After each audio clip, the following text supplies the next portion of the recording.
हैं और इतने उदास हैं कि कोई अनुमान नहीं लगा सकता उनके मन में चल क्या रहा है।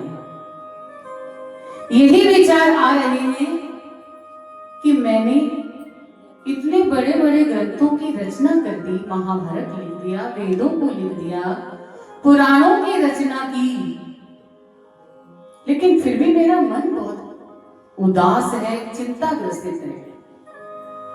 इतने में ही कानों में आवाज आई, नारायण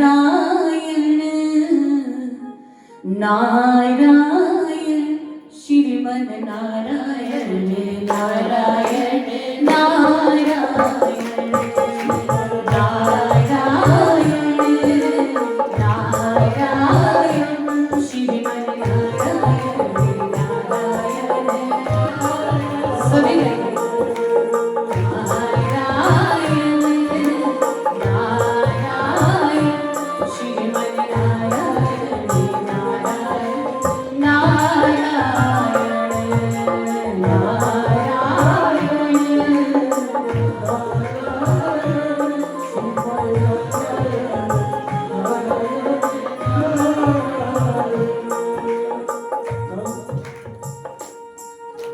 उससे पहले की थोड़ी कथा अभी रह गई थी। जब भीष्म पितामह अपने प्राणों का अंत करके प्रभु के चरणों में विलीन हो गए, कुछ दिनों बाद भगवान भी अपनी द्वारिका लौट गए और पांडवों ने भी स्वर्ग जाने की तैयारी कर ली। इतने में ही उत्तरा के गर्भ से एक नन्हे बालक ने जन्म लिया, जिसका नाम रखा गया परीक्षित। अब वह परीक्षित वही नन्हा बालक है जिसकी रक्षा भगवान ने स्वयं की और भगवान जानते थे कि आने वाले इस कलयुग में यही श्रीमद् भागवत को कलयुगी जीवों तक पहुंचाने के लिए माध्यम बनेंगे। तो क्या हुआ, परीक्षित धीरे धीरे बड़े होने लगे, बड़े ज्ञानी, बड़े धर्मात्मा, क्योंकि उनके दादा परदादा सब बड़े ज्ञानी थे, बड़े धर्मात्मा थे। अब जैसे ही वो बड़े हुए, पांडवों ने विचार तो पहले ही कर लिया था स्वर्गारोहण जाने का। तो आज परीक्षित जब बड़े हो गए हैं तो उन्हें राजगद्दी पर बिठा दिया और सारे पांडव द्रौपदी के साथ स्वर्गवन के लिए चले गए। परीक्षित बड़े ही धर्म के साथ, ज्ञान के साथ, भक्ति के साथ अपनी प्रजा का पालन करने लग गया। राजकाज को बड़े अच्छे ढंग से चलाने लग गया, बहुत बड़ा और एक अच्छा राजा हो गया। एक दिन उनके मन में विचार आया कि क्यों ना अपनी प्रजा का हाल जानना चाहिए कि मेरी प्रजा में कोई दुखी तो नहीं है। भेष बदल करके चले गए, सब जगह देखा, सभी जगह सबसे अपने पुरखों की प्रशंसा ही सुनी कि पांडव बहुत अच्छे शासक रहे हैं, बड़े धर्मात्मा थे, उन्हीं के वंश में ये परीक्षित हैं जो बहुत अच्छे ढंग से हम सब की पालना कर रहे हैं। प्रजा के मुख से ये वचन सुनकर के, अपने बुजुर्गों की, अपने पूर्वजों की प्रसिद्धि सुनकर के बड़े खुश हुए। वापिस आने लगे तो रास्ते में एक जगह पर क्या देखा, एक राजा वेशधारी एक गौ और एक बछड़े को मारते हुए जा रहा है। बड़ा क्रोध आया कि मेरे राज्य में जहां सब प्रजा इतना सुख पाती है, वहां ये मलिन बुद्धि कौन है जो आकर के गौ और बछड़े को मार रहा है। पास जाकर के ललकारा उसे, धनुष पर बाण चढ़ा लिया। ऐ दुष्ट, तू कौन है जो गौ माता को मारता है? जब देखा कि सामने से परीक्षित आ रहे हैं तो अपने आप को नतमस्तक करते हुए कलयुग परीक्षित के चरणों में लेट गया। मुझे क्षमा कर दीजिए, मुझे क्षमा कर दीजिए। कहते हैं कि जब परीक्षित चरणों में पड़ गया, कलयुग परीक्षित के चरणों में पड़ गया, तो परीक्षित ने उन्हें उठाया और पूछा कि तुम कौन हो और इतना अधर्म कर रहे हो इस धर्म की नगरी में? बोले, मैं कलयुग हूं और मेरा आने का समय हो गया है। अब कलयुग जहां आएगा वहां अधर्म तो फैलेगा, स्वाभाविक है। कला होगी, कलेश होंगे, हर एक की प्रवृत्ति अधर्म युक्त हो जाएगी। तब परीक्षित ने कहा, तुम मेरे राज्य में प्रवेश नहीं कर सकते। परीक्षित की बात को सुनकर के कलयुग कहने लगा, हे राजन, मेरा आने का समय हो चुका है, अब मुझे आना ही होगा। आप कहते हो कि मैं आपके राज्य में रह नहीं सकता, तो मुझे कुछ स्थान ही दे दीजिए। तब परीक्षित ने उन्हें 4 स्थान दिए, जहां पर स्त्री गमन होता हो, जहां जुआ खेला जाता हो, जहां अहिंसा होती हो, जहां व्यभिचार होता हो। जब ये 4 स्थान सुने तो कलयुग ने कहा, राजन, ये तो आपके नगर में कहीं भी नहीं है, कहां रहूं मैं?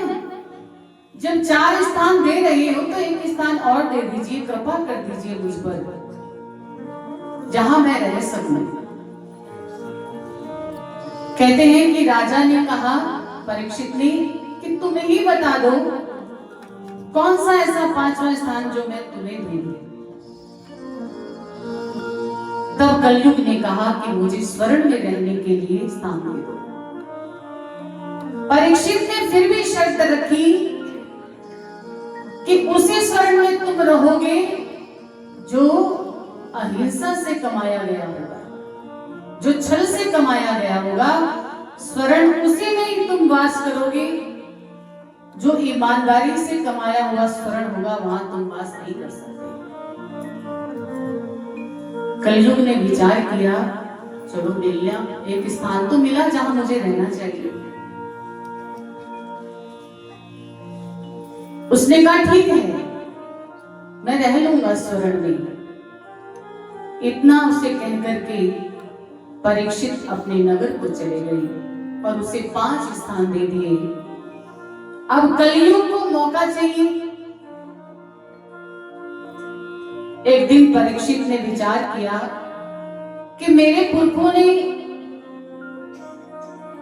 ना जाने मेरे लिए क्या क्या रखा है, मुझे देखकर जाकर के देखना चाहिए। एक ऐसा कक्ष था जिसके अंदर स्वर्ण की बहुत सारी वस्तुएं रखी हुई थी, हीरे मोती जवाहरात सब रखा हुआ था। परीक्षित ने जब वहां जाकर के देखा तो एक मुकुट था बहुत सुंदर।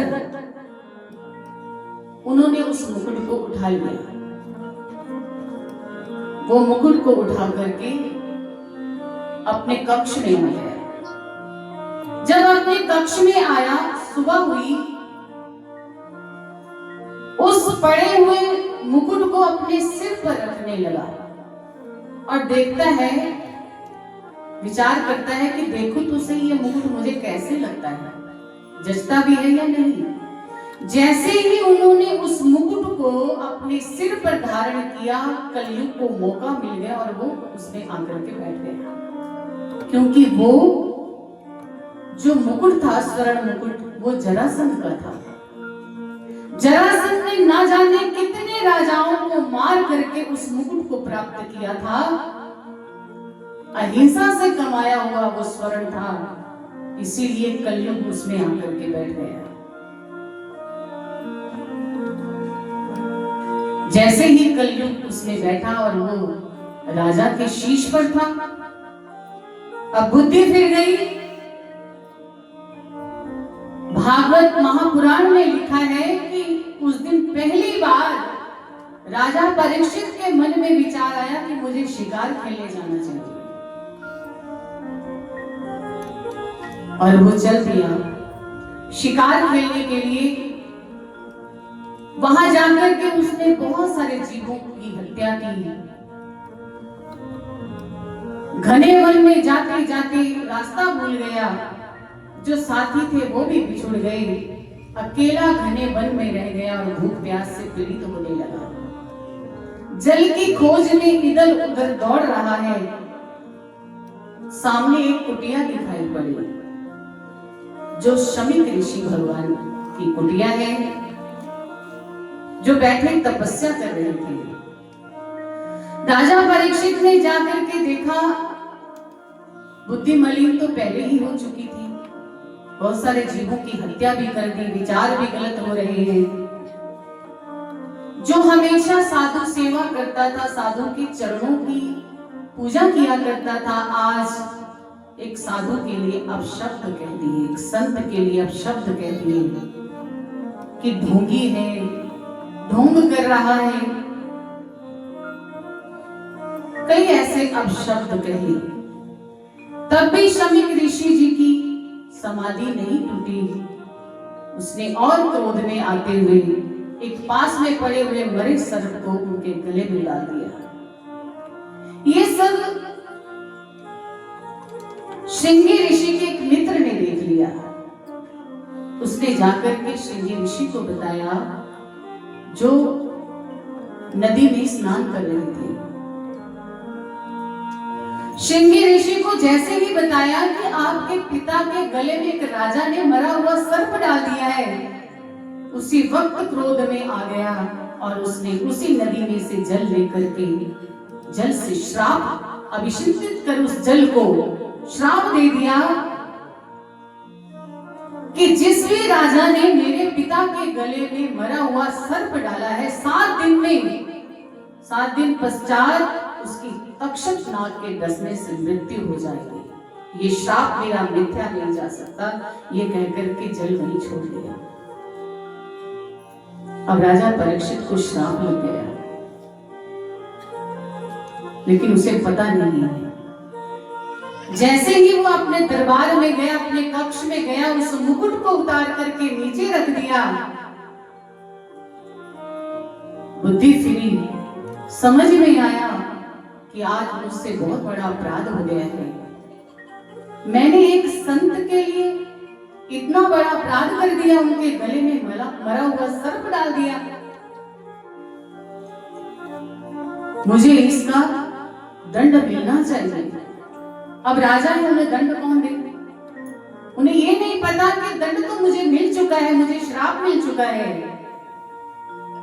उधर राजा पश्चाताप कर रहे हैं, अपने दंड के विधान के बारे में सोच रहे हैं।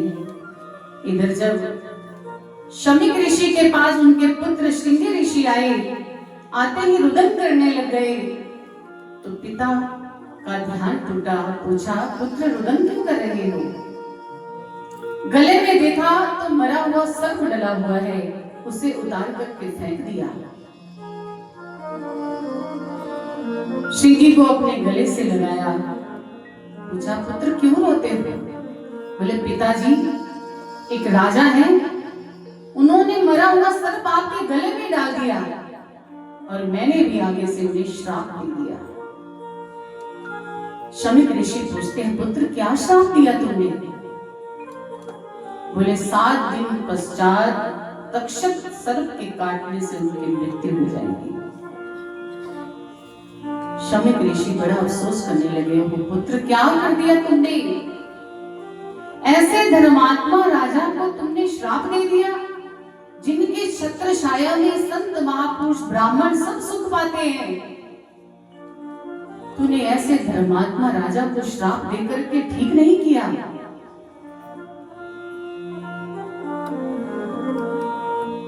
अब जब श्राप मिल गया तो श्राप मिथ्या नहीं जाएगा, क्योंकि उन्होंने साथ साथ कह दिया था कि मेरा श्राप मिथ्या नहीं जाएगा।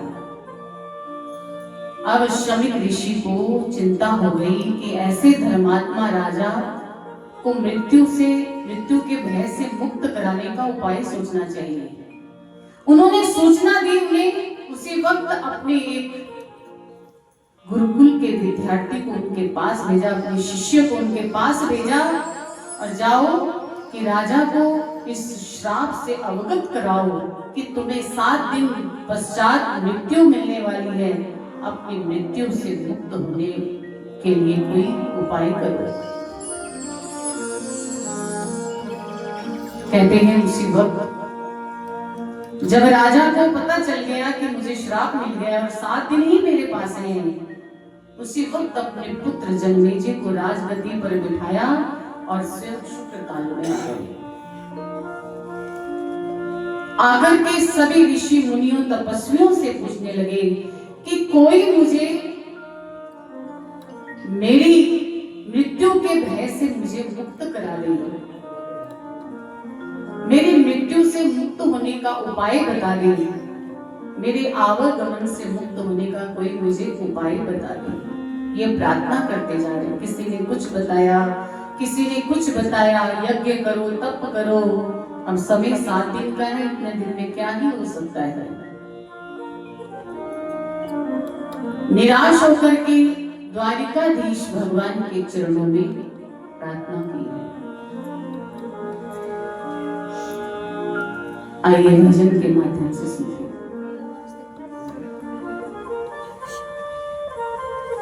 मेरा तारे हरि से जोड़े ऐसा कोई संत मिले, मेरा तारे हरि से जोड़े ऐसा कोई संत मिले, मेरा तारे हरि से जोड़े ऐसा कोई संत मिले, ऐसा कोई संत मिले, ऐसा कोई संत मिले, ऐसा कोई संत मिले, ऐसा कोई संत मिले, मेरा तारे हरि, मेरा तारे हरि से जोड़े ऐसा कोई संत मिले, मेरा तारे हरि से जोड़े ऐसा कोई संत मिले, ऐसा कोई संत मिले, ऐसा कोई संत मिले, ऐसा कोई संत मिले, ऐसा कोई संत मिले, मेरे प्राण जैसो तारे हरि से जोड़े ऐसा कोई संत मिले,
ऐसा कोई संत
में जोड़े, ऐसा कोई संत मिले।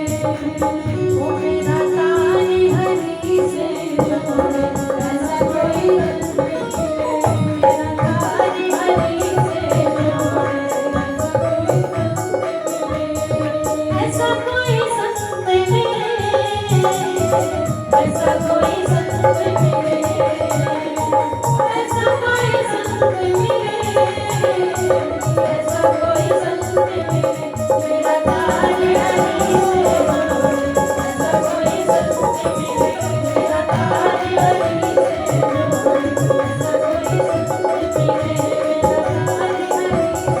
जोड़े, ऐसा कोई संत मिले। ऐसा कोई संत मिले। ऐसा कोई संत मिले। जब इस प्रकार राजा परीक्षित गंगा के किनारे बैठ करके प्रार्थना कर रहे थे कि कोई तो हो जो मुझे इस दुख से निजात दिलाए, इतने में ही भगवान सुखदेव जी प्रकट हो गए। बोले सुखदेव भगवान की जय।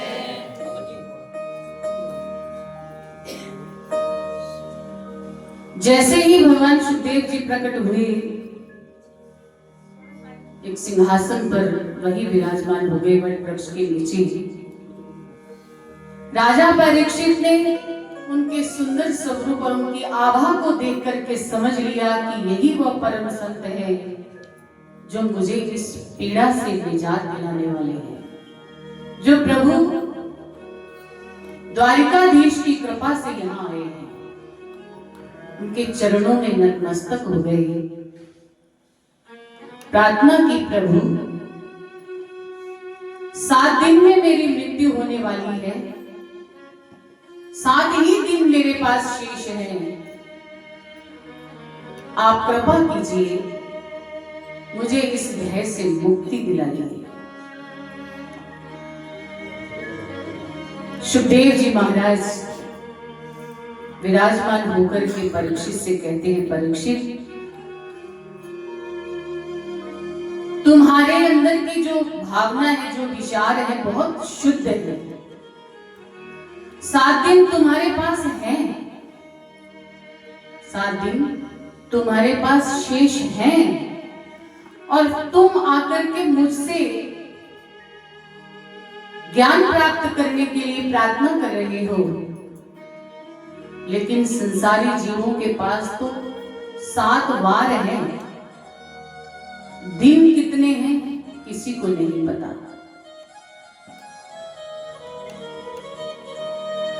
ये ज्ञान हम सब के लिए एक ऐसा रामबाण है जो सीधा हमारे हृदय पर लगना चाहिए। आज के बाद हमारा जीवन बदल जाना चाहिए। हम संसार के सारे कार्य करें, लेकिन हमारा ध्यान भगवान के चरणों में होना चाहिए।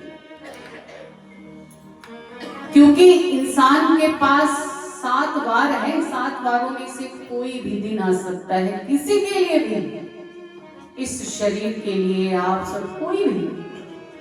हम सब के पास समय नहीं है, बिल्कुल भी नहीं है, लेकिन हम कैसे निश्चिंत हैं।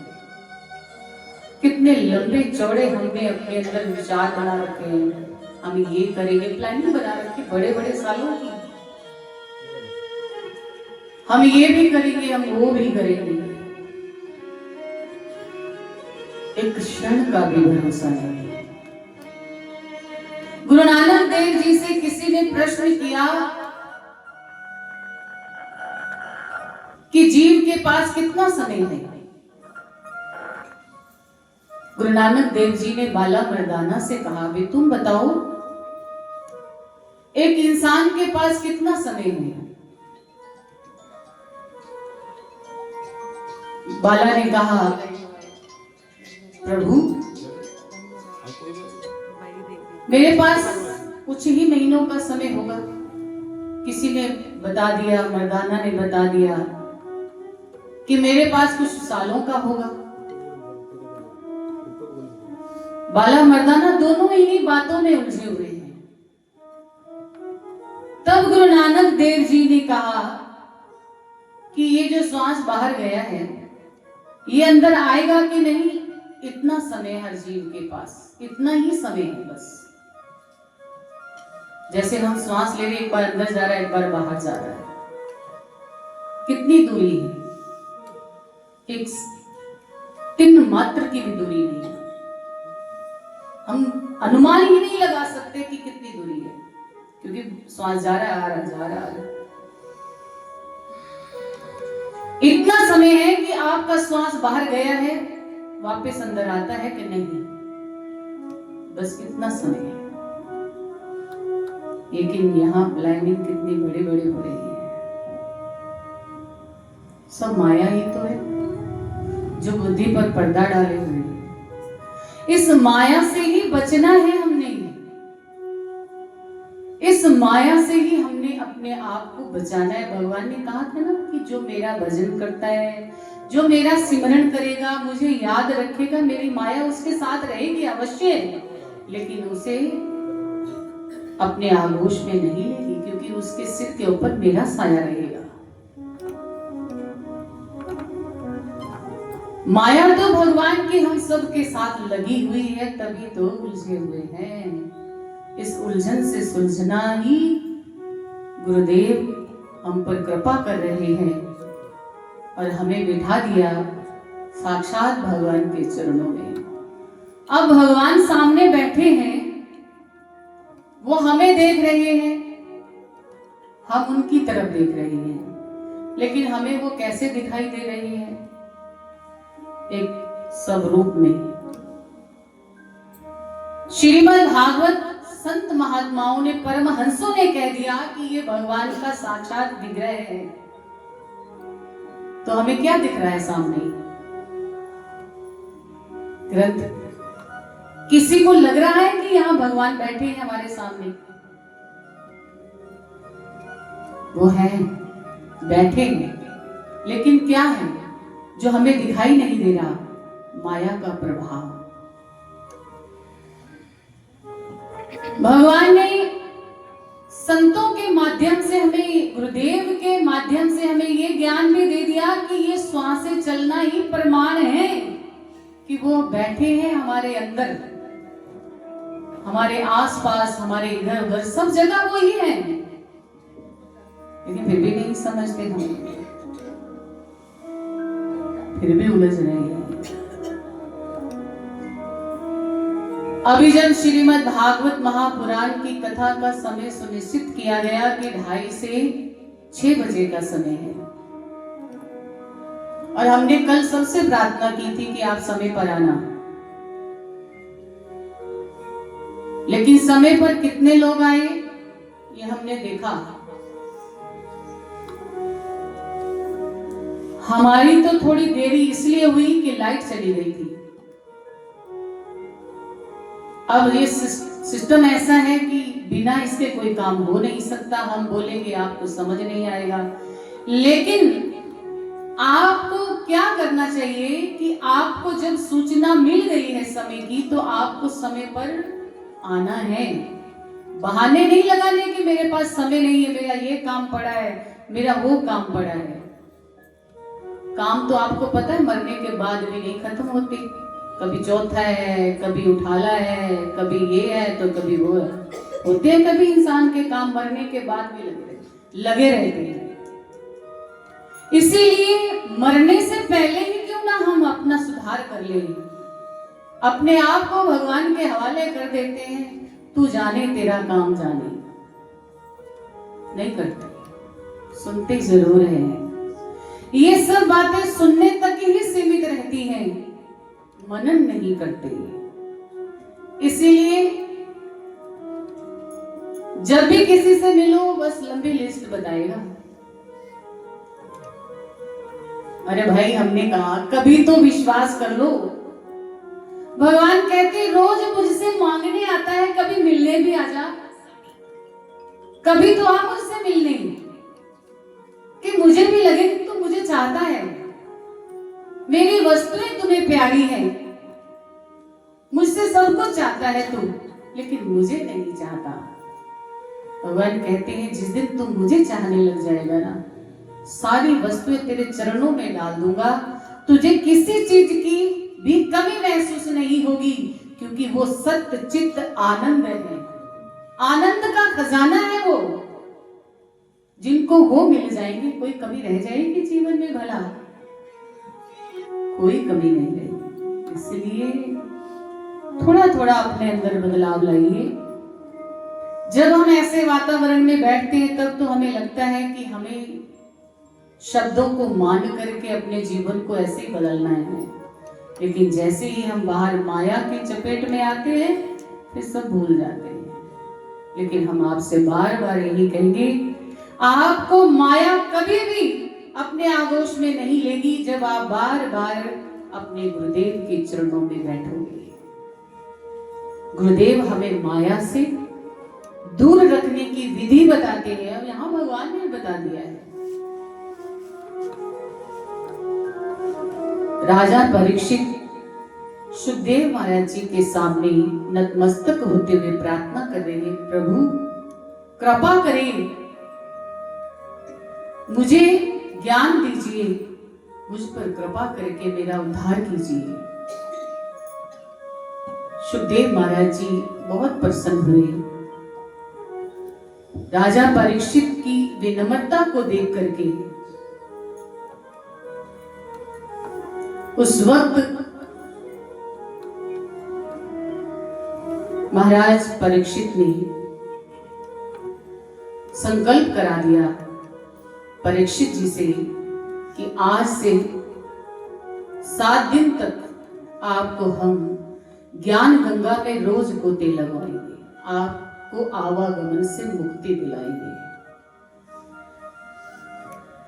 अब श्रीमद् भागवत में आगे की जो चर्चाएं हैं, जो ज्ञान गंगा जो एक शब्द रूप में बहेगी, श्री सुखदेव जी महाराज जी के श्रीमुख से हम सब श्रवण करेंगे। उससे पहले श्रीमद् भागवत महापुराण, जो कि 4 श्लोकों में श्री नारायण जी ने ब्रह्मा को दिया, ब्रह्मा जी ने नारद जी को। अब नारद जी जब वेद व्यास जी को उदास बैठे देखते हैं, सरस्वती मां का तट है और वो प्रभात के समय बैठे हैं, थोड़ा मन उनका उदास है। नारद जी ने जान लिया कि वेद व्यास जी को किस बात की चिंता है, फिर भी जाकर के उनके पास नारायण नारायण की धुन गुंजाते हुए उसके पास पहुंचे हैं। और वेद व्यास जी ने उठकर के उनका स्वागत किया है, नारद जी को सुंदर सिंहासन पर बिठाया है। और नारद जी ने वेद व्यास जी से पूछा, आप क्यों उदास हैं? वेद व्यास जी ने कहा, नारद जी, मैंने सभी पुराणों की रचना की, वेदों की रचना की, महाभारत की रचना की, वेद पुराण उपनिषद सब ग्रंथों की मैंने रचना की, लेकिन मेरा मन अभी तक शांत नहीं है, मेरा मन बहुत उदास है, जैसे अभी कुछ बाकी है। तब नारद जी ने वेदव्यास महाराज जी से कहा कि आपको मैं 4 श्लोकी श्री 4 श्लोक सुनाता हूं, जो अभी आप सब ने श्रवण किए, जो आप पहले सुन रहे थे, वही 4 श्लोक नारद जी ने वेदव्यास जी को दिए और कहा, इन्हें विस्तार से आप भगवान की लीलाओं का वर्णन करते हुए लिखिए। वेदव्यास जी 4 श्लोकों का श्रवण कर लेते हैं। उसके बाद नारद जी जाने लगे वहां से। तो नारद जी जैसे ही जाने लगे तो वेदव्यास जी ने उन्हें रोक लिया कि आप जा रहे हैं, मुझे ये तो बताइए कि इन 4 श्लोकों को मैं किस तरह से भगवान की लीलाओं में परिणित करूं। बताइए तो सही। तब वेद व्यास जी को श्री नारद जी ने कहा कि आप प्रभु का ध्यान कीजिए, तप कीजिए। उसके बाद जब प्रभु के आपको दर्शन होंगे तो अपने आप ही सारी लीलाओं का वर्णन होता चला जाएगा। आप तपस्या कीजिए। इतना कहकर नारद जी फिर जाने लगे तो वेद व्यास जी ने उन्हें रोक लिया। नारद जी, आप सारा दिन भगवान का भजन करते हैं, नारायण नारायण नाम का कीर्तन करते रहते हैं, आपको ये उपाधि कैसे प्राप्त हुई? तब नारद जी ने अपने पूर्व जन्म की कथा सुनाई कि मैं कैसे एक दासी का पुत्र था। मेरी माता बड़ी भक्तिमय थी। एक बार हमारे गांव में चतुर्मास करने के लिए कुछ संत महात्मा आए। चतुर्मास जो आता है, जिसे मल मास कहते हैं, हम अधिक मास भी कहते हैं, उस मास में संत महापुरुष जानते हैं कि तप करने से ही सब फल प्राप्त होते हैं। कीर्तन करते हैं, भजन करते हैं, सिमरन करते हैं, तपस्या करते हैं,